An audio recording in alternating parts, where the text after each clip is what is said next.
یہ پاکستان کی پسی ہوئی عوام، کیا پاکستان اسی دن کے لیے بنا تھا اور اسی مظلومیت کی داستان رقم کرنے کے لیے ہم قائد اعظم محمد علی جناح نے اور علامہ محمد اقبال نے ایک تخیل پاکستان جو دیا تھا،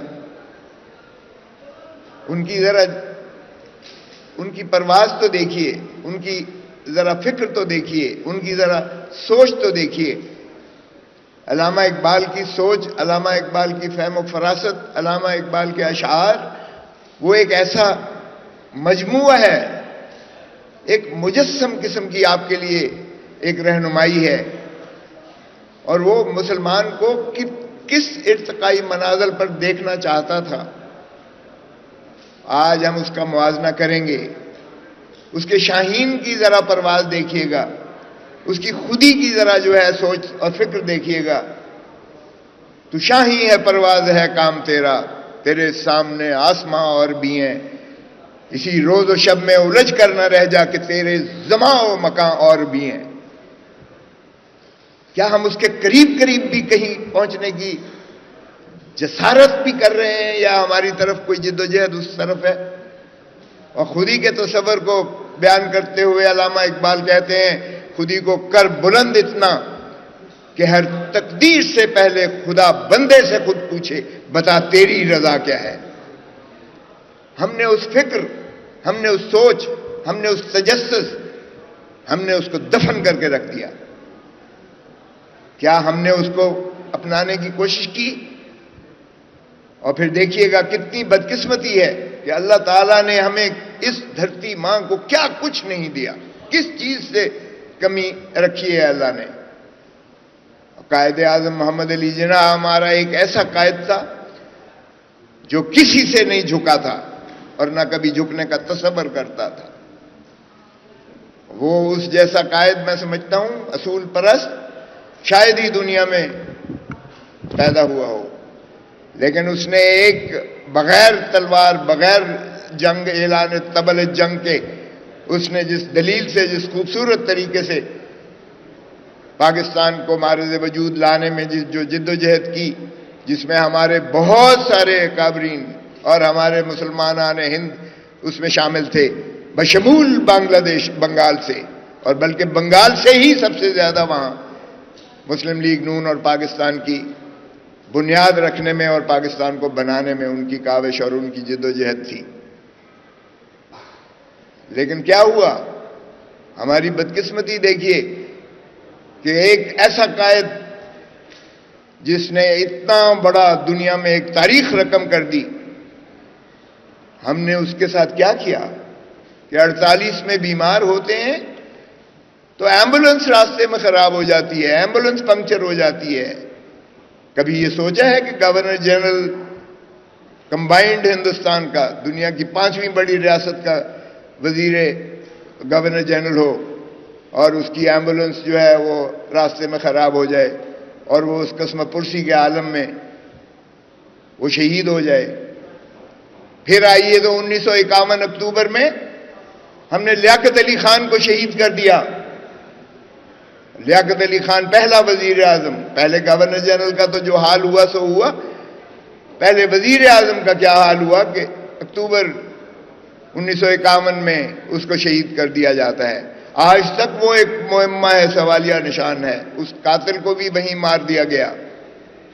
اور اس کے بعد سول بیوروکریسی اور پھر براہ راست ایوب خان کی شکل میں ملٹری بیوروکریسی نے ٹیک اوور کر لیا. ہم نے ایپڈو لگا کر ان سیاستدانوں کو جنہوں نے پاکستان کی جد و جہد میں کلیدی کردار ادا کیا تھا، ہم نے ان کو نکال باہر پھینکا سیاست سے. سہروردی جیسے ایک شخص سے بھی ہم نے اس کو بھی نکال باہر پھینکا. اور لیاقت علی خان جو نواب تھا، جب فوت ہوتا ہے، شہید ہوتا ہے، تو اس کی بنیاد پھٹی ہوئی تھی، پیمند لگے ہوئے تھے، نواب تھا. لیکن اس نے کہا کہ میں اس وقت تک اپنا کلیم نہیں لوں گا جب تک ایک ایک مسلمان کی جو ہے کلیم ایڈجسٹ نہیں ہو جاتے، جب تک اس سے انصاف نہیں ہوتا، اس کو نہیں جائز اس کا حق مل جاتا، تب تک میں کوئی کلیم نہیں کروں گا. اور مرتے ہوئے اس کی جنہوں نے نہلایا انہوں نے دیکھا کہ اس کے پیمند لگے ہوئے تھے, اس کی بنیاد پھٹی ہوئی تھی. اس طرح کے ہم نے دیانتدار اور وہ لوگ جنہوں نے پاکستان کو واقعی معرض وجود میں لانے میں اتنی جد و جہد کی, اتنی کاوشیں کی, اتنی قربانیاں دی, ہم نے ان کے ساتھ یہ کیا. اور پھر 22 خاندانوں کے ہاتھ میں ہم نے دے دیا پاکستان کو. ملٹری بیوروکریسی براہ راست آتی ہے تو ووٹ کا حق بھی چھین لیا جاتا ہے. اور جو دنیا کی 5ویں بڑی ریاست تھی, صرف 60,000 بی ڈی ممبرز کو کے حوالے سپرد کر دیا گیا ووٹ کا حق. اور اس حق پر بھی ہم نے جس طرح سے ڈاکہ مارا, تاریخ شاہد ہے آپ کے سامنے. مادر ملت محترمہ فاطمہ جناح پر بین تھا. سوچئے 48 سے لے کر ان کو 64 جب تک وہ الیکشن نہیں لڑی ہے اس وقت تک بین تھا. ان کے نام کا بھی بین تھا. ان کا نام کوئی اخبار کوئی میڈیا نہیں لکھ سکتا تھا. ہم نے ان پہ غداری کا فتویٰ لگا دیا. اور ہمارے ماشاءاللہ جو ملٹری بیوروکریسی تھی اس نے, جنہوں نے ایک دن, نہ سول بیوروکریسی نے نہ ملٹری بیوروکریسی نے ایک دن ایک سول سرونٹ یا ایک سپاہی یا فوجی نے آل انڈیا سروس سے کبھی استعفیٰ نہیں دیا تھا. یہ تاج برطانیہ کے جو وفادار تھے, جو ماشاءاللہ امپیریلسٹک فورس جو ہمارے اوپر مسلط تھی, ہم نے انہی کے سپرد پاکستان کو بھی کر دیا, ریاست کو.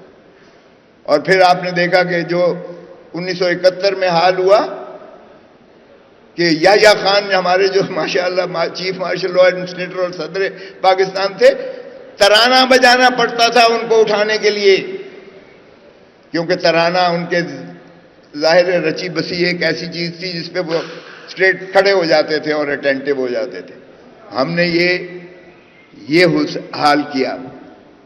اور پھر اس کے بعد ہم نے اس شخص کو بھی شہید کر دیا جس نے نہ صرف پاکستان کو ایٹم بام دیا بلکہ پاکستان کا ایک متفقہ آئین دیا, شہید ذوالفقار علی بھٹو کی شکل میں.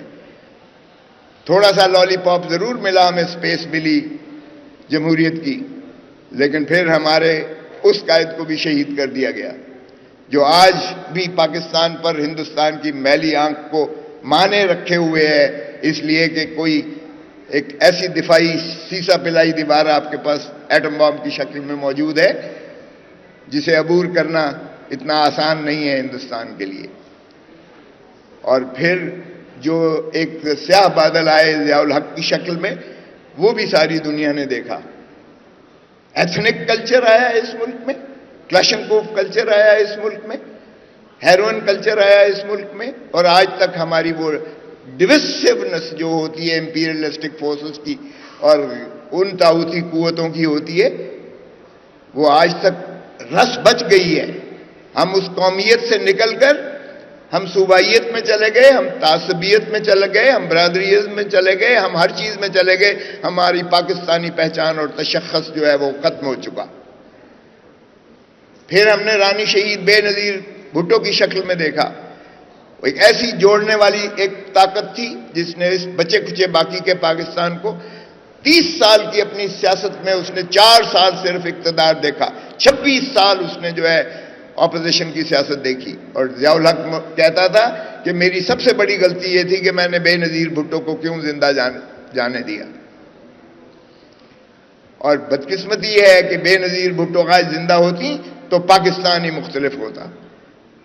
لیکن رانی شہید کو بھی ہم نے مار دیا, اور آج تک اس کے قاتل جو ہے وہ پوچھتے ہیں پاکستان کی عوام کہ بی بی ہم شرمندہ ہیں, تیرے قاتل زندہ ہیں. وہ آج بھی دندناتے پھر رہے ہیں, آج بھی اقتدار اعلیٰ میں سب ہیں. اور بدقسمتی سے چونکہ میرے پاس ہی وہ کیس میں کرتا رہا ہوں, دیکھا ہے میں نے کس طرح سے عدالتیں اس پہ بیہیو کرتی ہیں. پھر عدالتوں کا ایک نیا ایک ٹرینڈ آیا, منیر, جسٹس منیر کی شکل میں سے شروع ہو کر آج تک وہ طوالت اور تسلسل سے کبھی وہ -1 کرتی ہیں, کبھی نواز شریف کو ڈسکوالیفائی کر دیتی ہیں, کبھی بے نظیر کو جو ہے وہ باہر پھینکتی ہیں 58(2)B میں 2 دفعہ. کبھی ظفر علی شاہ کی شکل میں ایک کیس آ جاتا ہے اور وہ جاری و ساری ہے، اور پھر کہتے ہیں کہ آپ ہماری عزت بھی کرو. اور یہ بیچاری عوام جو ہے پستی چلی جاتی ہے، غربت کی دہلیز میں دھکیلی چلی جاتی ہے. آج آپ کا یہ تھا کہ سیاسی جو ہے ایک کارکن، اس بیچارے کو کیا ملا؟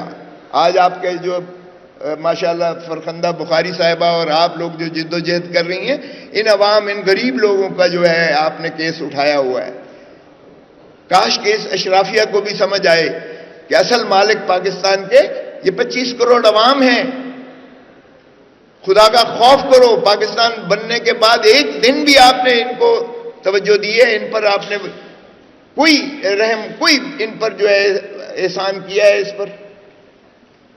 اور یہ پھر بھی ہر دفعہ لبیک کہہ کے یہ آپ کے پیچھے کھڑے ہو جاتے ہیں.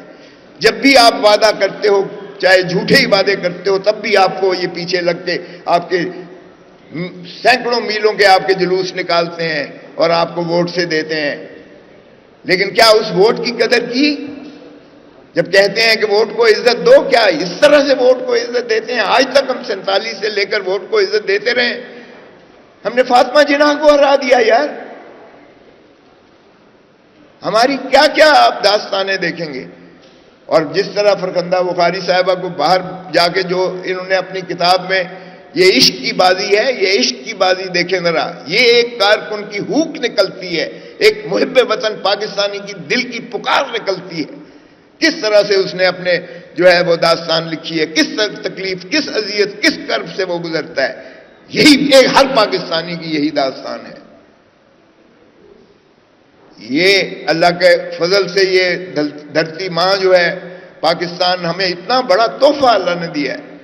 آج بھی ہم آدھا پاکستان گنوا چکے، آدھے کے پیچھے ہم بڑی زور سے لگے ہوئے ہیں، اس کی جڑیں کاٹنے کو لگے ہوئے ہیں.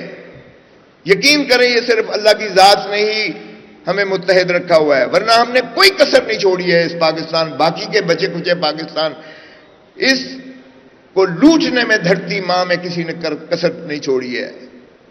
یہ ہے ہم نے عوام کو اپنا انعام دیا، پاکستان کی عوام کو. ان کو آج بھی مجھے یاد ہے 65 کی جنگ ہوتی تھی تو جب یہ سائرن بجتے تھے، لوگ باہر نکل کے اوپر کھڑے ہو کے نعرے مارتے تھے اور کہا جاتا تھا کہ بنکر میں چلے جاؤ، لیکن لوگ جو ڈاگ فائٹ کو دیکھ کر نعرے مارتے تھے. میرے جیسا اسٹوڈنٹ جو ہے، ہم بارڈر پہ پہنچ گئے کہ بندوق دو. یہ جرت کیسے ہوئی ہے اس ہندوستانی جرنیل کو کہنے کی کہ میں جم خانے میں جا کے اسکاچ پیوں گا یا جو بھی کروں گا وہاں جا کے جم خانہ لاہور میں کروں گا. اور ہم ہربنس پورا بارڈر پہ پہنچ گئے اسٹوڈنٹس. یہ وہ جذبہ تھا. نور جہاں کے ذرا گانے دیکھیے، ترانے دیکھیے. یہ قوم کتنی زیادہ پاکستان کے لیے محبت کرتی ہے کہ یہ اپنا سب کچھ دینے کو تیار ہے. لیکن جب حکمران بنتے ہیں، انہی کی پھر جو ہے سوئے ہوئے لوگوں کے یا ان کے لوگوں کے جسموں پر چڑھ کے یہ ناچتے ہیں. اور ان کے ساتھ جو ہوتا ہے آپ دیکھ لیجئے گا. چونکہ مجھے دوسری مرتبہ کہا جا رہا ہے تو میں آپ کو بار دیگر یہ انعقاد کرنے میں اور یہ اجاگر کرنے میں آپ کو میں دوں گا.